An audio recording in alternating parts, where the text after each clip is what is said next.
नमस्कार, मेरा मेरा नाम मधुरा भृशुंडी है और विरसा की इस भरतनाट्यम क्लास में मैं आप सबका स्वागत करती हूँ। तो जैसा कि मैंने बोला कि मैं एक भरतनाट्यम की क्लास लेने के लिए यहाँ आई हूँ आपके समक्ष।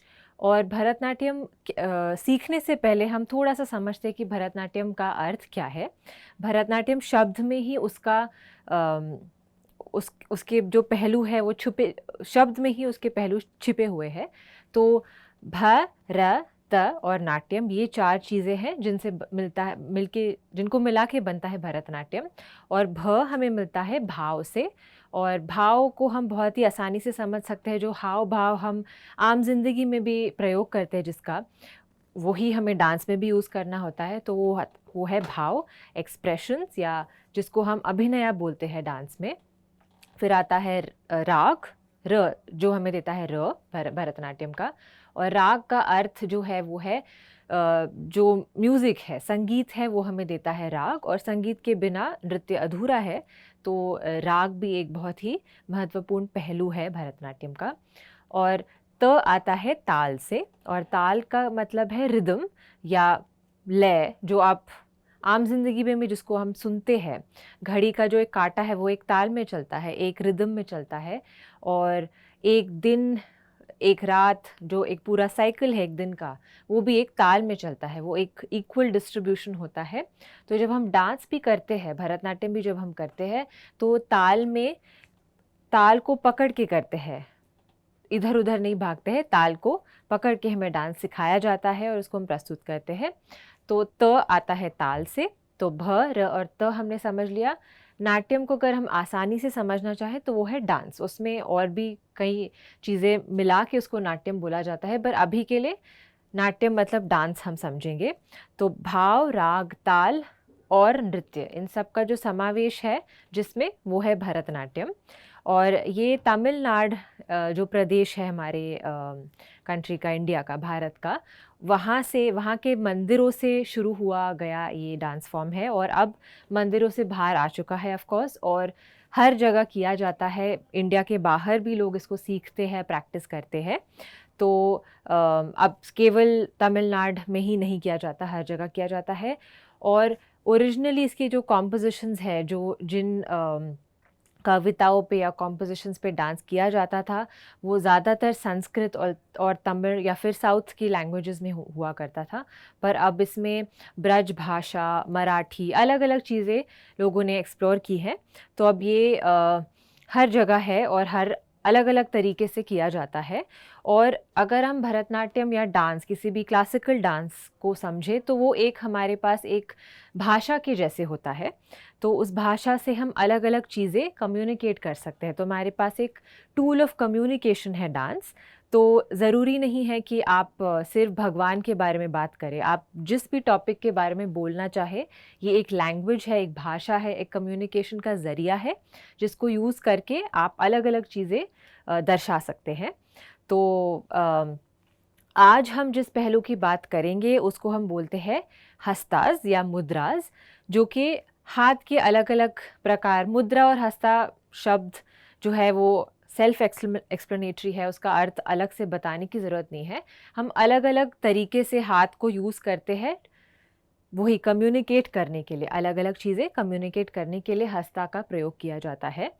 और ये एक पहलू है जिससे हम कम्युनिकेट कर सकते हैं। बाकी चेहरे के हाव-भाव, पूरा शरीर यूज़ करके फिर हम एक पूरी स्टोरी बता सकते हैं। ये हाथ जो हम यूज़ करते हैं वो एक भाग होता है, बाकी और भी चीज़ें सब मिक्स करके मिला के फिर हम एक पूरा कॉन्सेप्ट या एक पूरा स्टोरी समझा सकते हैं। पर हँसता सीखने से पहले या करने से पहले, सबसे पहले हम जब क्लास शुरू करते हैं, तो हम एक बहुत ही इम्पोर्टेंट चीज़ करते हैं जिसको हम भूमि प्रणाम कहते हैं।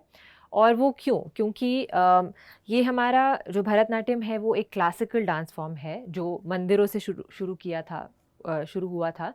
तो एक उसमें एक सेक्रेडनेस अटैच्ड है उस फॉर्म में।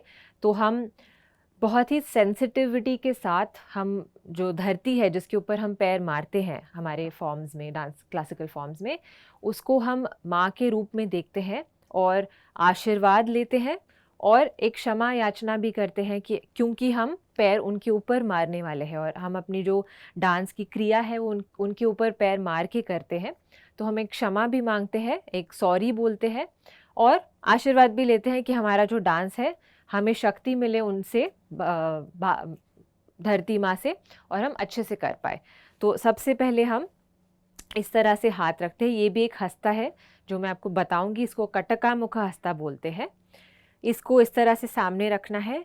और भरतनाट्यम में जो लाइंस है बहुत ही इम्पोर्टेंट होती है। तो हम हमेशा एक एंगल और एक प्रॉपर लाइन बनाते हैं अपने बॉडी के साथ। तो इसमें ये नहीं रहेगा, तो हमेशा एक स्ट्रेट लाइन बनाई जाएगी जब भी हम भरतनाट्यम के लिए कोई पोज रखते हैं। तो इसमें भी एल्बोज ऊपर रखते हुए एक स्ट्रेट लाइन, एक एल्बो से दूसरे एल्बो तक अगर आप देखें तो वन स्ट्रेट लाइन बन रही है। और इसी तरह से रख के हाथ को, बैक को भी एकदम स्ट्रेट रखना है, बैक ऐसे नहीं रहेगा। और ये डांस के पूरे क्लास के थ्रू आउट ऐसे ही रहेगा, बैक स्ट्रेट।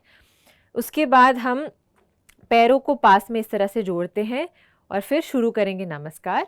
1 2 3 4 5 6 7 8 1 2 3 4 5 6 7 8।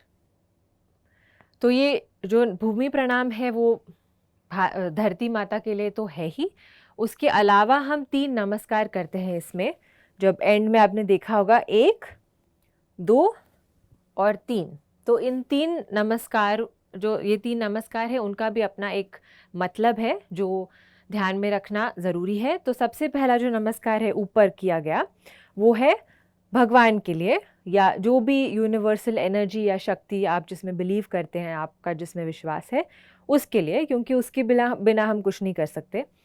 फिर दूसरा जो नमस्कार है हमारे माथे के पास होता है, जो हम देते हैं रखते हैं अपने गुरु के लिए, क्योंकि गुरु हमारे मन के अंधकार को मिटाता है। तो वो हमारे सर के पास हम रखते हैं ये नमस्कार, अपने गुरु को नमन करते हुए।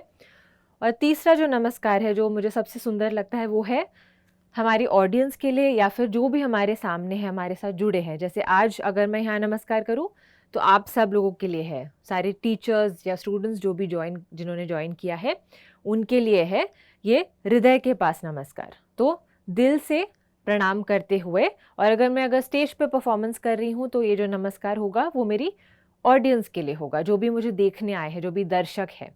तो ये 3 नमस्कार आपको याद रखना है। भगवान के लिए एक, दूसरा गुरु के लिए, और तीसरा हमारे साथियों के लिए जो भी हमारे साथ सामने बैठ के हमें देख रहे हैं। ये हमेशा ही क्लास के शुरुआत में और अंत में दोनों समय किया जाता है नमस्कार। ठीक है, अब आगे बढ़ते हुए भरतनाट्यम की 3 बेसिक पोजीशंस होती है, क्योंकि हमें डांस सीखने के लिए बेसिक पोजीशन पहले जाननी ज़रूरी है। तो मैं पहले आपको वो सिखाऊंगी, फिर हम धीरे धीरे करके हस्तास पे भी आएंगे। तो सबसे पहली पोजीशन होती है जो कि है समपादम, जिसमें पैर को जोड़ के सीधा खड़े रहते हैं हम, और हाथ को इस प्रकार से बैक को सपोर्ट करते हुए हम हाथ को रखते हैं इस तरह। और इसमें भी जैसे मैंने बिगनिंग में बोला था कि भरतनाट्यम में लाइंस और एंगल्स बहुत इंपॉर्टेंट होते हैं। तो इसमें भी अगर आप देखेंगे मेरा एल्बो एकदम साइड में है, इस तरह से आगे या पीछे नहीं जा रहा है, एकदम साइड में, शोल्डर के साथ मैच होते हुए। तो वैसे ही दूसरा हाथ भी वैसे ही रखेंगे। और पैर जब हम जोड़ के खड़े होते हैं, सामने देखते हैं, बैक को स्ट्रेट रखते हैं, उसको हम बोलते हैं समपादम। ठीक है, समपादम, समा मतलब इक्वल, पादम मतलब पैर। तो हम दोनों पैर को साथ में जोड़ के इक्वल वेट डाल के दोनों पैर पे खड़े हैं, तो इसको हम बोलते हैं समपादम।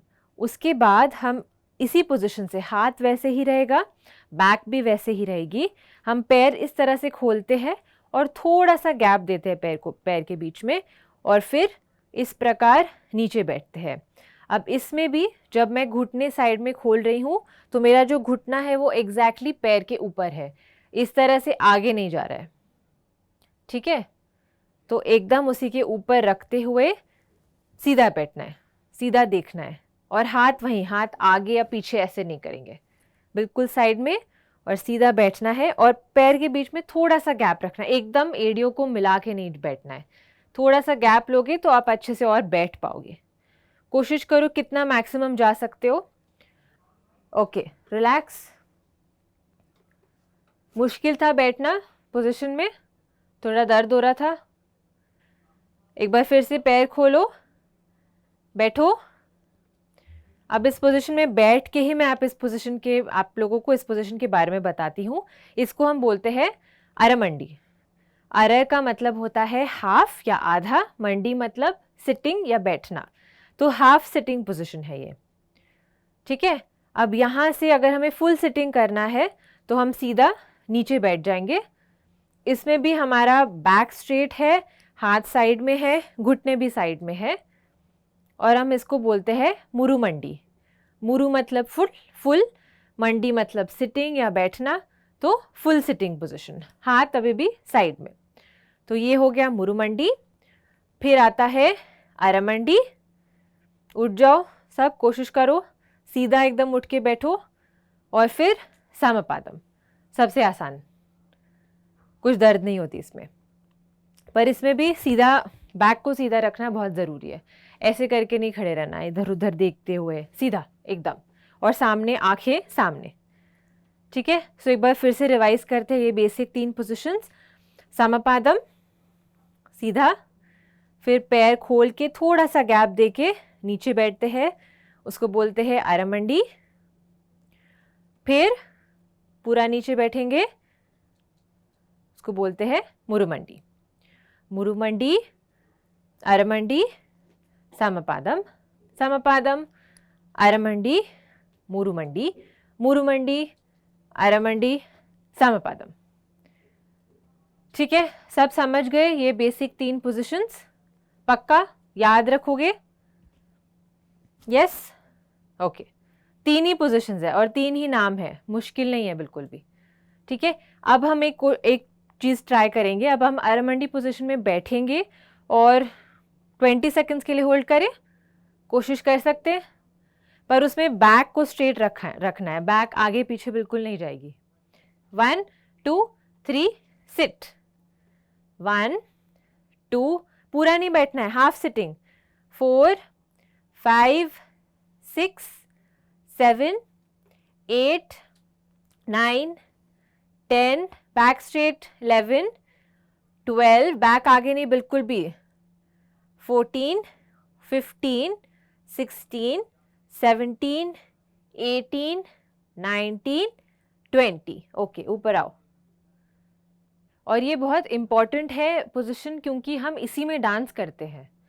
क्लास के बिगनिंग में मैंने आपको बताया कि डांस जो है, जैसे हम भाषा सीखते हैं, जैसे आप हिंदी सीखते हैं, शायद इंग्लिश भी सीख रहे हो, या फिर आपकी कोई मातृभाषा जो है आप घर पे जिसमें बात करते हो वो है, तो वो भाषा है, आपको कुछ बताना हो कि कुछ चीज़ एक्सप्रेस करनी हो तो आप उसको यूज़ करते हो, है कि नहीं? तो डांस जो है वो भी एक भाषा है, और हम उससे अलग अलग चीज़ें कम्युनिकेट कर सकते हैं। तो भाषा सीखने के लिए हमें धीरे धीरे सीखते हैं, हम सब कुछ एकदम नहीं सीखते हैं कि नहीं, लिखना पूरा लेख एक साथ नहीं लिखना सीखते। तो हम भरतनाट्यम में भी जो बेसिक यूनिट होता है उसको हम बोलते हैं अडवु, जो कि बेसिक स्टेप्स है, जो हमारे अल्फ़ाबेट्स के जैसे होते हैं। जैसे आप ABCD सीखते हो तो हम लोग सबसे पहले अडवु सिखाते हैं, जो हमारे बेसिक बिल्डिंग ब्लॉक्स होते हैं, जिससे हम और लंबे लंबे चीज़ें दिखा सकते हैं, 10-10 मिनट के पीसेस कर सकते हैं, पर उसके लिए सबसे पहले ये बेसिक्स करने होते हैं। तो हम लोग एक और एक अडवु सीखते हैं आज, ताकि आपको पता चले कि अरमंडी पोजीशन का इम्पोर्टेंस क्या है, उसका महत्व क्या है, क्यों उसको ठीक से सीखना, पहले अरमंडी में बैठना सीखना सबसे ज़्यादा इम्पोर्टेंट क्यों है पहले, क्योंकि आपको वो पोजीशन में बैठ के फिर डांस भी करना है। ठीक है, तो एक बार मैं आपको दिखाऊंगी, समझाऊंगी, फिर हम लोग ट्राई करते हैं। ठीक है, एक बार अरमंडी में बैठो सब लोग। ठीक है, बस आपको देखना है। तो इस अडवु को हम तट्टड़ऊ बोलते हैं। तट्ट का मतलब होता है पैर को उठा के मारना। तो इसमें अरमंडी में बैठते हुए ही हम पैर उठा के इस तरह से मारते हैं, तई या तई, तई या तई, तई या तई, तई या तई। ठीक है, तो अब इसमें अगर आप ऐसे बैठ के करोगे तो सब गड़बड़ है।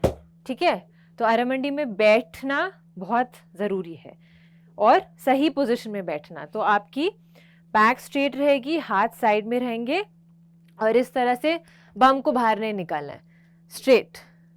ठीक है, और फिर ऐसे बैठते हुए पैर को उठाओ, फिर दूसरे पैर को उठा के मारो। तई या तई, तई या तई। अब इसमें अक्सर क्या एक गलती होती है, हम ये करने लग जाते हैं जो कि गलत है। हमें अगर ये हाइट है मेरी, तो मेरी हाइट चेंज नहीं होगी। तई या तई, मैं ऐसे ऊपर जाऊंगी तो इस लाइन के ऊपर चले जाऊंगी, है कि नहीं। तो हाथ जो हमारा बॉडी का साइज है, मतलब मैं आधा बैठी हूं, तो अगर यहाँ पे कोई रस्सी या कोई डंडी लगा दे तो वो डंडी हिलेगी नहीं। इस तरह से हमें प्रैक्टिस करनी होती है। ठीक है, समझ गए सब लोग। और ये सिर्फ एक ही प्रकार का अडवू है, ऐसे कई प्रकार के अडवू है जो आप लोग सब धीरे धीरे सीखोगे अगर आप अच्छे से क्लासेस अटेंड करोगे, क्लासेस में डांस करोगे और समझ के उसको प्रैक्टिस करोगे। तो आज जो हम बेसिक टॉपिक जो हमारा है वो है हस्तास का, जो कि अलग अलग प्रकार से हम हाथ को यूज़ करते हैं, फिंगर्स को यूज़ करते हैं अलग अलग चीज़ें बताने के लिए, दर्शाने के लिए और कम्युनिकेट करने के लिए। ठीक है, तो हम उसमें दो प्रकार के हस्ता होते हैं। एक होता है सिंगल हैंडेड जेस्चर, जिसमें हम एक ही हाथ से अलग अलग चीज़ें दिखाते हैं और उसको हम बोलते हैं असंयुक्त हस्ता। असंयुक्त, संयुक्त मतलब साथ में, असंयुक्त मतलब जो साथ में नहीं है। तो सिंगल हैंडेड या सिर्फ एक हाथ से किए जाने वाले हस्ता, वो हो गया असंयुक्त। और दूसरा प्रकार है संयुक्त। संयुक्त मतलब जो हम दोनों हाथ का प्रयोग करते हुए जो चीज़ें दिखाते हैं, जिससे उन हस्तास को हम संयुक्त हस्ता बोलते हैं। ठीक है, तो असंयुक्त और संयुक्त दो प्रकार है। हम असंयुक्त सीखेंगे और संयुक्त दोनों थोड़ा थोड़ा सीखेंगे ताकि आपको समझ आए कि क्या क्या पॉसिबिलिटीज़ है इसमें। ठीक है, तो अब ये जो चीज़ है आपको मेरे साथ करनी है। और जब हम हस्तास प्रैक्टिस करते हैं, हम ऐसे नहीं रखते हाथ को, हमेशा एल्बो ऊपर, एल्बो को ऐसे कभी गिराएंगे नहीं, सीधा रखते हुए। सबसे पहला ये हस्ता है जिसमें हमारी उंगली मुड़ी हुई है, इसको हम बोलते हैं पताका हस्ता, पताका। ठीक है, सीधा। फिर इसमें इस उंगली को जो रिंग फिंगर है उसको मोड़ देंगे, ये बन जाता है त्रिपताका। सो पताका, त्रिपताका। उसके बाद छोटी वाली उंगली को भी मोड़ना है, ये बन जाता है अर्ध पताका। पताका, त्रिपताका, अर्ध पताका, कर्तरी मुख। अब कर्तरी कैसा, ये क्या लग रहा है, कैची जैसा लग रहा है। तो कर्तरी मतलब कैची होता है संस्कृत में, तो कर्तरी मुख। फिर से एक बार करो सब साथ में, पताका, त्रिपताका, अर्ध पताका, कर्तरी मुख। उसके बाद अब ये त्रिपताका में जो हमने ऐसे पकड़ा है, अब ये थंब को इधर लाना है, ये बन जाता है मयूर। ठीक है, और मयूर से हम दिखाते हैं पीकॉक। तो जैसे हमें अगर मोर का पूरा वो दिखाना है, जब वो पूरा अपने पंख को फैलाता है, तो हम मयूर हस्ता का प्रयोग कर सकते हैं। ठीक है, या फिर अगर मयूर को चलते हुए दिखाना हो, ये भी करते हैं हम, फिर इसमें यही हस्ता यूज़ करते हैं। और पीकॉक ऐसे से करता है, देखा है किसी ने पीकॉक? तो आपने देखा है ना कैसे पंख पूरा अपना खोलता है, फिर इस तरह से उसका नेक चलता है कि नहीं। तो हम ये हस्ता यूज़ करते हैं पीकॉक को दिखाने के लिए। तो एक बार फिर से रिवाइज करते हैं, पताका, त्रिपताका, अर्ध पताका, कर्तरी मुख, मयूर। ठीक है, यहाँ तक हो गया। फिर अर्धचंद्र। अर्धचंद्र का क्या मतलब है, सब समझ गए होंगे। अर्धचंद्र, हाफ मून। तो जो चांद है उसके अलग अलग वो होते हैं, फेजेस होते हैं। कभी अमावस्या होती है जब चांद दिखता ही नहीं है, कभी पूर्णिमा होती है जब पूरा चांद दिखता है। तो ये अर्धचंद्र दिखाते हैं हम इससे, मतलब आधा चांद जब दिखता है तो हम इसको यूज करते हैं अगर हमें कभी दिखाना हो। ठीक है, तो मयूर, अर्धचंद्र, अराल, ये है अराल, फिर है शुकतुंड। अब इसमें से कुछ कुछ चीजें जो है जिनका मतलब मैं आपको बताऊंगी तो भी शायद आपको याद ना रहे, तो मैं नहीं बता रही। जो ज्यादा पॉपुलरली यूज किए जाते हैं जिसका अर्थ शायद आसानी से समझ आए वो मैं आपको समझाऊंगी, और किस तरह से उसको यूज करते हैं वो भी समझाऊंगी, ताकि थोड़ा दिमाग में रहे। ठीक है, तो एक बार फिर से शुरू से करते हैं। पताक, त्रिपताक, अर्धपताक, कर्तरी मुख, मयूर, अर्धचंद्र, अराल, शुकतुंड। ठीक है, उसके बाद है मुष्टि। ये तो पता है सबको, फिस्ट, मुष्टि, मुक्का, पता ही है ना, ये तो आसानी से हो जाएगा। अब इसका प्रयोग हम किस चीज में करते हैं? अगर हमें कुछ, हम ऐसे उठा रहे हैं कुछ, ये दिखाते हुए, अगर हम दिखाना चाहते हैं हमने कुछ पकड़ा हुआ है यहाँ पे, तो और बहुत बार हमें अगर कोई कैरेक्टर दिखाना है, जैसे हम किसी भगवान के बारे में बात करें या किसी इंसान के बारे में बात करें और बोल रहे कि वो बहुत ही ब्रेव है, तो हम ऐसे दिखाएंगे कि वो बहुत ही ब्रेव है। ठीक है, तो कभी कभी हमें एक कोई ज़रूरी नहीं है कि कोई चीज़ ही दिखानी है, कोई एक कैरेक्टरिस्टिक दिखाना है या कोई क्वालिटी दिखानी है, किसी पर्सनालिटी दिखानी है, तो भी हम अलग अलग हंसता, मैं ऐसे भी कर सकती हूँ ब्रेव के लिए, पर अगर मैं ये करूँगी तो उससे और क्लियर हो जाएगा। ठीक है, तो हंसता केवल किसी चीज़ को दिखाने के लिए नहीं यूज़ होता है, पर हम अलग अलग क्वालिटीज़ भी दिखा सकते हैं किसी की पर्सनालिटी की। ठीक है, तो ये हो गया मुष्टि। उसके बाद आता है शिखर। शिखर सबको पता है, ये तो यूज़ करते हो आप लोग, आपको इसका प्रयोग भी पता है। थम्स अप अभी आप सबने यूज़ किया। ठीक है, तो ये हम जैसे कुछ पानी पीते हुए दिखाना है तो इसको दिखा सकते हैं। और वैसे शिखर का मतलब है पीक, एक माउंटेन का पीक जो होता है उसको शिखर बोलते हैं, तो वो भी दिखा सकते हैं। इसको भी हमें कभी अगर दिखाना हो कि हमने कुछ पकड़ा है, जैसे भगवान पकड़ते हैं, वो त्रिशूल पकड़ते हैं, तो हमें त्रिशूल दिखाए दिखाए बिना दिखाना है कि हमने पकड़ा हुआ है उसको, तो हम ये दिखाते हैं। और एक इसका इंटरेस्टिंग यूज़ ये है कि जब हमें किसी पुरुष को दिखाना है तो हम ये दिखाते हैं, और जब औरत को दिखाना है तो ये दिखाते हैं। ये वाला हस्ता यूज़ करते हैं जिस पे हम अभी आने वाले हैं। ठीक है, तो अलग अलग इसके प्रयोग है।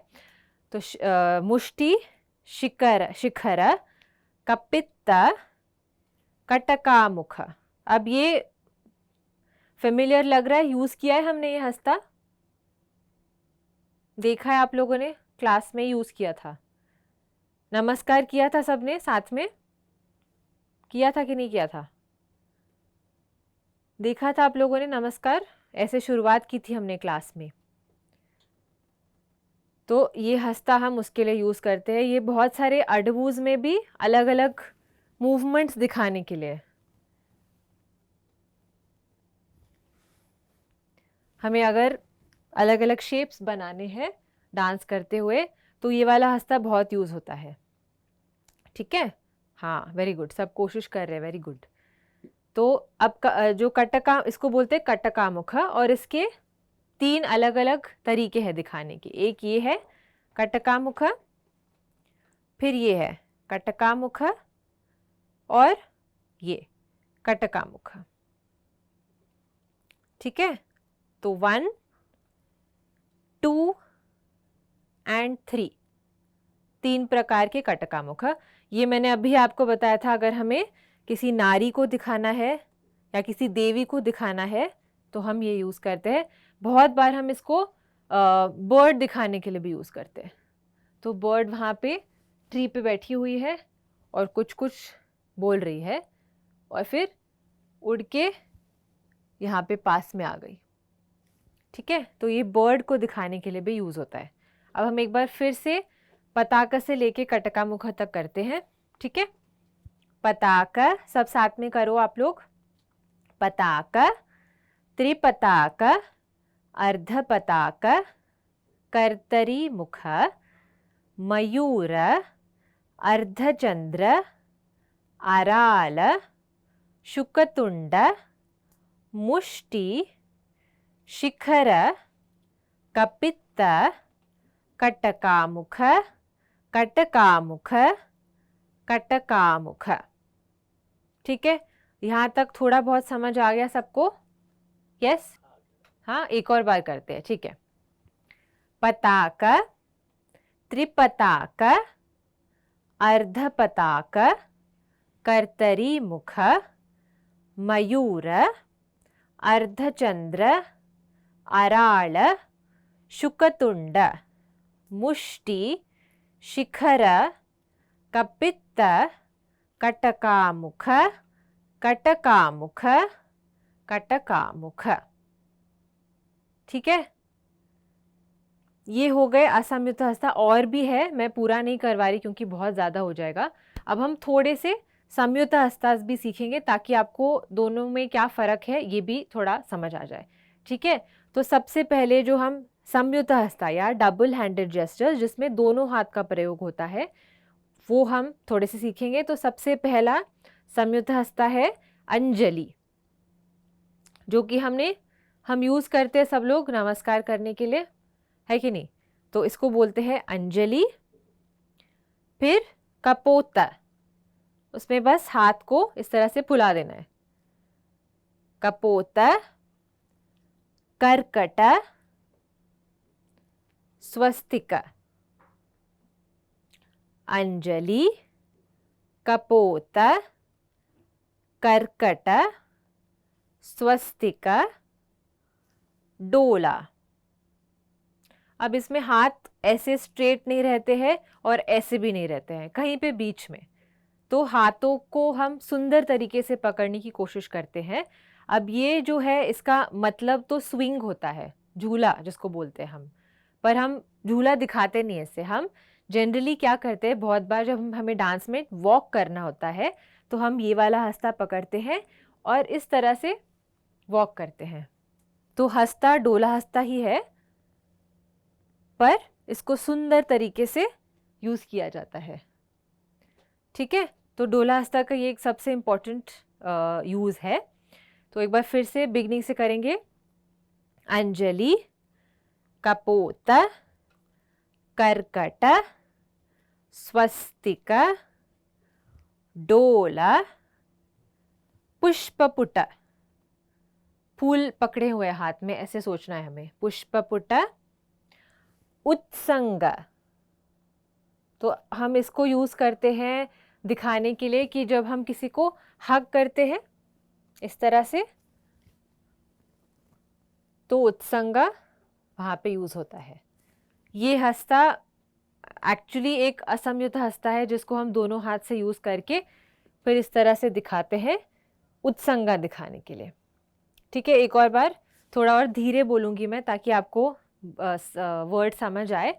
अंजलि, कपोत, कर्कट, स्वस्तिक, डोला, पुष्पपुट, उत्संग। उत्संग, ठीक है, वो शब्द ठीक से समझना इम्पोर्टेंट है। उत्संग। फिर उसके बाद शिवलिंग। शिवलिंग सबने देखा है, सबको पता है शिवलिंग क्या होता है।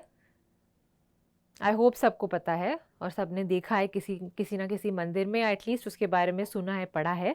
तो शिवलिंग में ऊपर लिंग होता है और नीचे इसको सपोर्ट करते हुए ये एक होता है, एक स्ट्रक्चर होता है। तो लेफ्ट हाथ में ये पताका हस्ता यूज़ करते हैं हम, जो ऑलरेडी आप सीख चुके हैं, और ये भी सीख चुके हो शिखरा। तो राइट हाथ शिखरा और उसके नीचे लेफ्ट हाथ पताका, शिवलिंग। ठीक है, तो जैसा कि आप देख रहे हो उसमें दोनों हाथ में अलग अलग सिंगल हैंड जेस्चर यूज करके एक चीज बना रहे हैं। ठीक है, फिर से एक बार बिगनिंग से। अंजलि, कपोत, कर्कट, स्वस्तिक, डोला, पुष्पपुट, उत्संग, शिवलिंग। ठीक है, इसमें भी और अलग अलग हमारे पास है हस्ताक्षर सीखने को, पर हम ज़्यादा नहीं सीखेंगे, थोड़ा थोड़ा करेंगे। एक बार हम फिर से जो सिंगल हैंडेड जेस्चर्स है उसको रिवाइज करेंगे, फिर एक बार फिर से इसको डबल हैंडेड जेस्चर्स को रिवाइज करेंगे, फिर हम लोग उठ के नमस्कार कर सकते हैं। ठीक है, तो साथ में प्लीज़ आप लोग बोलिए मेरे जब मैं कर रही हूँ, ताकि आपका रिविजन अच्छे से हो जाए। ठीक है, तो ये है असंयुक्त हस्ताक्षर सिंगल हैंडेड जेस्चर्स, जितने हमने सीखे आज उतने ही। पताक, त्रिपताक, अर्धपताक, कर्तरी मुख, मयूर, अर्धचंद्र, अराळ, शुकतुंड, मुष्टि, शिखर, कपित्त, कटकामुख, कटकामुख, कटकामुख। ठीक है, ये हो गए थोड़े से जो हमने सिंगल हैंडेड जेस्चर्स सीखे वो। अब हम फिर से रिवाइज करेंगे डबल हैंडेड जेस्चर्स, जहां तक हमने सीखे शिवलिंग तक सीखे वो। अंजलि, कपोत, कर्कट, स्वस्तिक, डोला, पुष्पपुट, उत्संग, शिवलिंग। ठीक है, समझ गए थोड़ा बहुत? ठीक है, और अब जैसा कि मैंने बोला क्लास के शुरुआत में और अंत में दोनों समय हमें नमस्कार करना होता है, धरती माँ को नमन करते हुए और उनको क्षमा मांगते हुए। तो हम लोग अब क्लास का समापन करेंगे नमस्कार के साथ। सब लोग उठ जाओ और नमस्कार के लिए तैयार हो जाओ। कटकामुख हस्ता यहाँ पे सामने, सीने के सामने। 1 2 3 4 5 6 7 8 1 2 3 4 5 6 7 and 8.